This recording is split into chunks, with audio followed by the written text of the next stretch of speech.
Chair টেবিলটা সামনের রান্নাঘরে নিয়ে চলে এসেছি, কারণ না পিছনের রান্নাঘরে রান্না এখনও হয়নি। তাই জন্য উনুনে যখন রান্না করা হয় তখন পিছনের রান্নাঘরে রান্না করা হয়। তো এখন গ্যাসে রান্না করি, তাই জন্য পিছনের রান্নাঘর থেকে সামনের রান্নাঘরে চেয়ার টেবিলটা নিয়ে চলে এসেছি।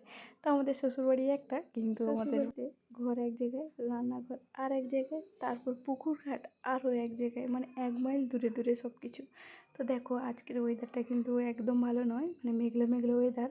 তো তারপরেও বৃষ্টির আসার সম্ভাবনা আছে, কিন্তু আমাদের এখানে জানো তো অল্প অল্প বৃষ্টি হয়েছিল, কিন্তু বেশি বৃষ্টি হয়নি। তো আমার মা সকাল থেকে ফোন করে বলছে যে ওখানে নাকি প্রচুর বৃষ্টি হয়েছে। তোমাদেরকে দেখাচ্ছিলাম আম গাছে বকুল এসছে, দেখো কতগুলো। তো বকুল যেমন আম গাছে এসে, সন্না গাছে কিন্তু অনেক ফুল এসছে জানো তো। এই বছর কিন্তু কোনো গাছে বাকি থাকেনি, সব গাছে ফুল, আর আম গাছেও অনেক ফুল এসছে। তো দেখো আমি কিন্তু ঘরটা মুছে নিলাম, ঘরটা মুছে এখানে আলু ভাজা করেছিলাম, আলু ভাজিয়ে তারপর চলে গেছিলাম স্নান করতে। তো স্নান করেও চলে এসেছি। দেখো বক বক করতে করতে তোমাদের সঙ্গে ইন্ট্রোটা দিতে ভুলে গেছি। তো আগে বলে তোমরা সবাই কেমন আছো? আশা করি তোমরা সবাই ভালোই আছো, আমিও অনেক ভালো আছি। তো চলে এলাম ছোট্ট একটা মিনি ব্লগ নিয়ে, প্রথম থেকে ভিডিওটা দেখতে থাকো, আশা করি তোমাদের ভালো লাগবে।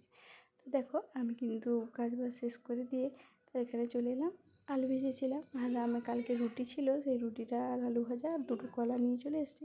সবাই কিন্তু মুড়ি খেয়েছে, আমি কিন্তু রুটি খেয়েছি। তো দেখো এখানে রান্না করতে চলে এলাম, রান্নারও বসিয়ে দিয়েছি, ভাতটা বসিয়ে দিয়েছি, আর এখানে ভাজাও বসিয়ে দিয়েছি। তো এখানে আমার মেয়ে নিয়ে এসেছিলো বাঁশকলম, ওইগুলো কিন্তু বাচ্চাবেলায় অনেক খেয়েছি, তো মেয়েও নিয়ে এসেছিলো, তাই জন্য ওইটা রান্না করতে করতে ওইটা একটা খেয়েছিলাম। গাছে ছোটো ছোটো পাতা বেরিয়েছে, সেগুলো তুলে নিয়ে এসে, আর ছোটো ছোটো সন্ন্যার ডাঁটা দিয়ে ওগুলো কিন্তু আমার মেজো ভাসুর মানে মেজদা নিয়ে এসে সেগুলো কিন্তু ভাজা করে দিলাম, দিয়ে খেতে ভালো হয়েছিল জানো তো।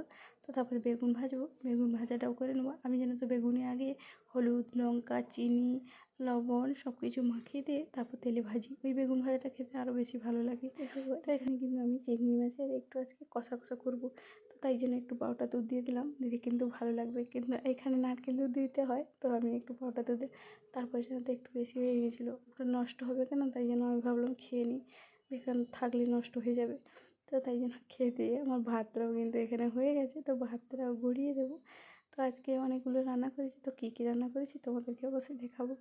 তো লাউ খাড়া আর মাছের তেল দিয়ে তরকারি করেছি, আর এখানে সিলভার কাপের মাছের টক করেছি, এখানে বেগুন ভাজি, আর হচ্ছে এই যে সোনাটা ভাজি, আর মাছ ভাজা, আর মাছের চিংড়ি মাছের কষা, আর দিদি দিয়েছিল কুমড়াটা চচ্চড়ি।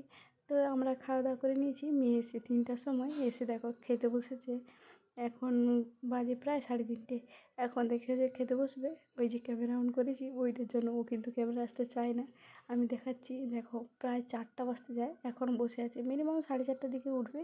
তো যাই হোক, আজকের ভিডিওটা কেমন লাগলো কমেন্টে জানিও।